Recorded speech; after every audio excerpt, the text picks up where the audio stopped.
Hello.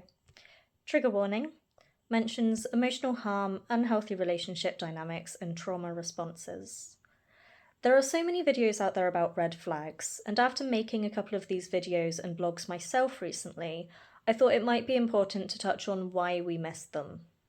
In my personal experience, there have been times in the past where people were pointing out red flags to me about situations I was in, and I would fight tooth and nail to say they were wrong. Or sometimes I'd even agree with them, but continue anyway, saying I had to try. Or feeling that because I understood and knew the cause of the red flags, I could forgive them and should therefore stay in the situation I was in. And this wasn't some kind of ego issue or act of rebellion or self harm. It was much more complex than that. Often I did see the red flags. Most I could see far more clearly than the people commenting about them. But there was something deeper going on. And this is where the conversation often feels incomplete to me, because it can easily turn into blame, into I ignored the signs or I should have known better. But that framing never really matches the inner experience. Because while I called it ignoring them, it felt more important than that. It felt like trying to survive. Not all missed flags are subtle. Sometimes you didn't miss them because they were hidden. You missed them because you didn't yet feel safe to name them. You didn't feel strong enough to set boundaries or have the right to say, I need better. You were still in survival mode. And when you're in survival mode, your brain isn't prioritizing long-term safety or healthy relationships. It's prioritizing staying attached, staying connected, keeping some sense of short-term stability. So obvious things can start to feel confusing. The signs were there, but you weren't always allowed, emotionally or psychologically, to slow down enough to really process what they meant.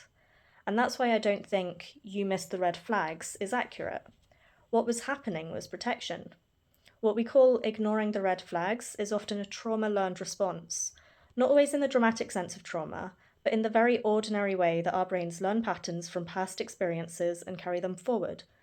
If you imagine a smoke alarm, if you grow up in a household where there was always a lot of emotional smoke, tension, instability, control, unpredictability, your brain learns to adjust the sensitivity of the alarm. For some people, it becomes hypersensitive and goes off constantly. For others, it becomes dampened. It learns to tolerate a lot before reacting. And for some people, it's a mixture of both. The alarms go off, but you're so used to them that you learn to live around them. And it isn't a conscious choice. It's adaptation. Our brains don't grow up intrinsically knowing what healthy relationships look like. They grow up learning what feels familiar, what feels survivable, and what keeps connection or stability intact. So later on, when you're in an unhealthy dynamic, two things can exist at the same time. Part of you can notice the red flags, and another part of you can be working very hard to make the situation feel manageable. Sometimes it looks like minimizing, telling yourself it isn't that bad, blaming your alarm system, comparing it to worse situations so you don't have to fully sit with what's happening. Sometimes it looks like explaining behavior away, giving endless benefit of the doubt, holding on to who someone could be instead of who they are being, holding on to what the relationship could be instead of what it actually is. For me, it often looked like not trusting myself, feeling that tight feeling in my body, that sense that something wasn't right, the belief that everything was going to go up in flames, and immediately telling myself that I was just anxious, depressed, broken, that my danger signals were the problem, not the situation. That I could understand and forgive the red flags, so the problem was my failure to mitigate them, rather than the red flags being problems in themselves. That didn't come from nowhere. That came from learning, over time, that my reactions weren't always safe to listen to. And sometimes you learn that the most important way to survive is by giving people what they seem to want, placating their needs, putting yourself last. And this is what I mean by a trauma-learned response. They're not flaws. They're patterns the brain built to protect you in earlier situations, and they don't disappear just because you intellectually understand red flags.